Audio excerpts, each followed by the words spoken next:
demonstration of how to remove the baffle and grate on this stove. This is a Franco-Belge Mervill.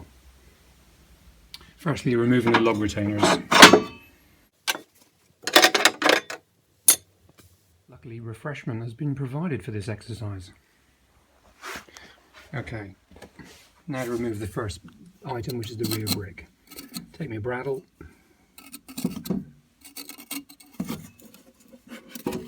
and bring it towards you. So it's set on a slight angle. If you want, you can just use the two corner cutouts to remove this brick. Now for the side bricks.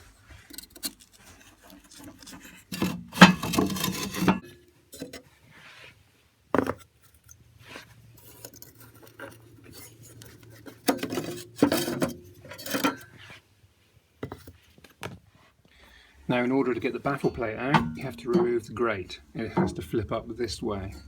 It can't be lifted up from the front because it hits the log retainer bars. So, in order to do so, easiest thing, get a magnet, place it on the back and lift it up towards you, like so.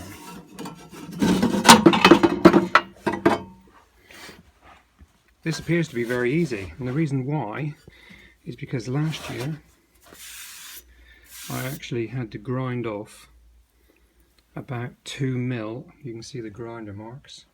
I had to grind off about 2 to 4 mil across here, because that literally would not come out without a bar of iron against it, helping me to get it out.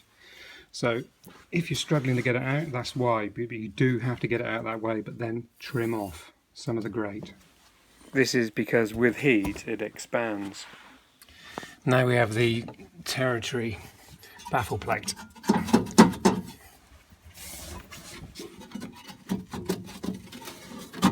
It sits on the back lip. This top flue outlet version allows soot to fall down behind the baffle, like so. But this can also make it harder to get out. Then comes forward and rotates out.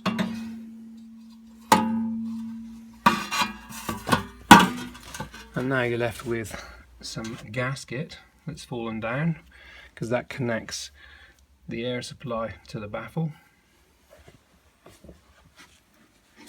allowing that air hole to be visible there.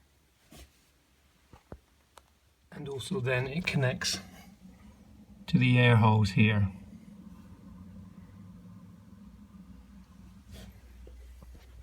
So finally we're ready to sweep the chimney. The easiest way to ensure these are in the right place is to put some silicone on the pads.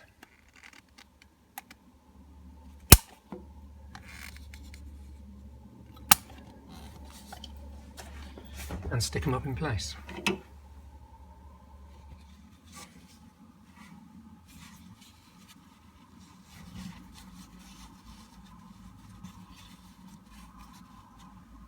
Like so, ensuring that the hole is lined up.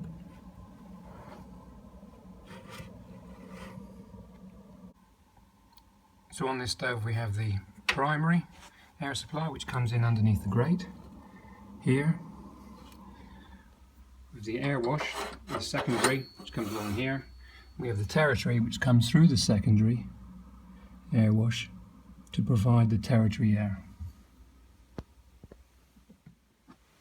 So using a magnet, I'm now going to put the baffle back in and put everything else back in reverse order.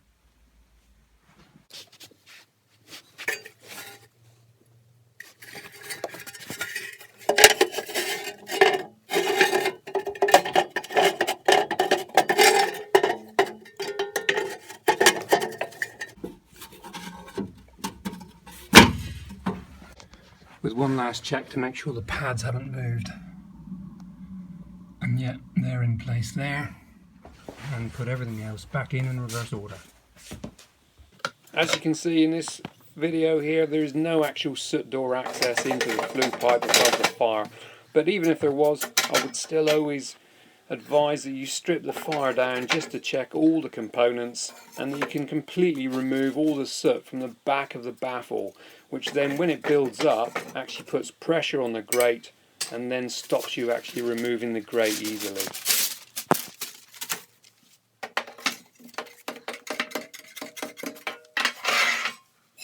So after this I'm going to just light a fire, just light some paper and check all the air vents.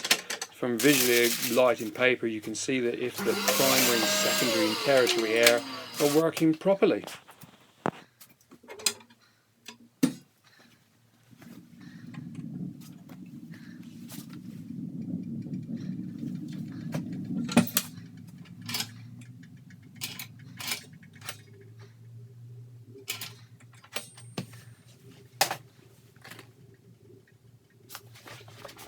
And there we have it. Removal and reinstallation of the baffle plates, bricks, grate and ash pan and log retainers.